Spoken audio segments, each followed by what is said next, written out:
LYSE DOUCET in Tehran, rallies for Iran's revolution overshadowed by discontent and defiance.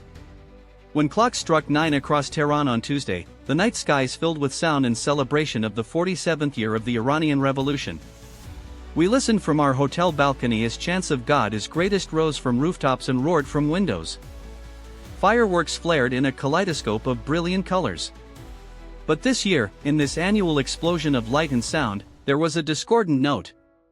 We heard "Death to the Dictator" shouted too from somewhere in the darkness of the city, from the safety of spaces indoors. It was a dramatic echo of the extraordinary wave of protests, which swept some streets and squares of Tehran, and towns and cities across this country last month.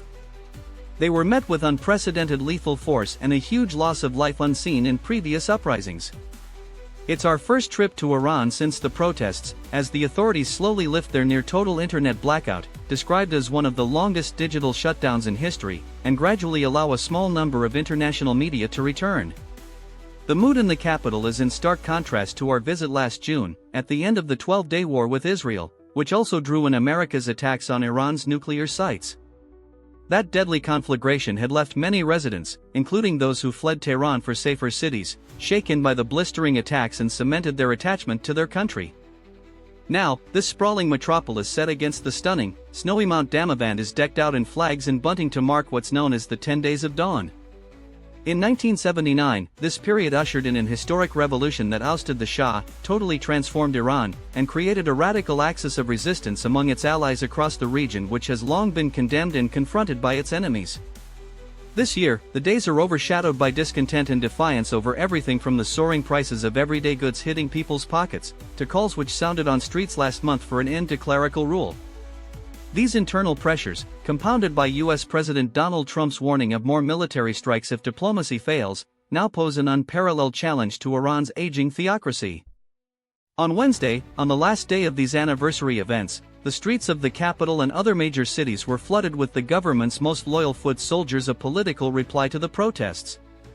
There was a festival air on this public holiday as families marched and meandered in a warm winter's sun. Children and adults waved Iranian flags and photographs of Supreme Leader Ayatollah Ali Khamenei, chanting their signature slogans of "Death to America" and "Death to Israel."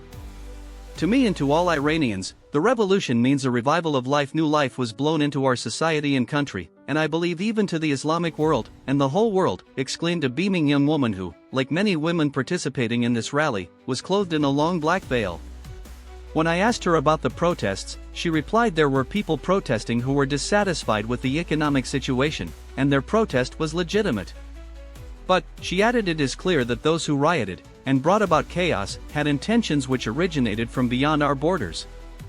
Iran's President Masoud Pezeshkian, speaking from a raised stage in Tehran's iconic Azadi Freedom Square before a massive crowd seething with emotion, reflected that view too. He blamed malicious propaganda perpetuated by Iran's enemies, usually code words for America and Israel, for inflaming the unrest he referred to as riots. But this senior official, regarded as a reformist, who has tried to strike a conciliatory note since the start of the protests, also apologized for the government's shortcomings. "We are ready to listen to the voice of the people," he emphasized. He said they were making every possible effort to fix the problems for him. That's a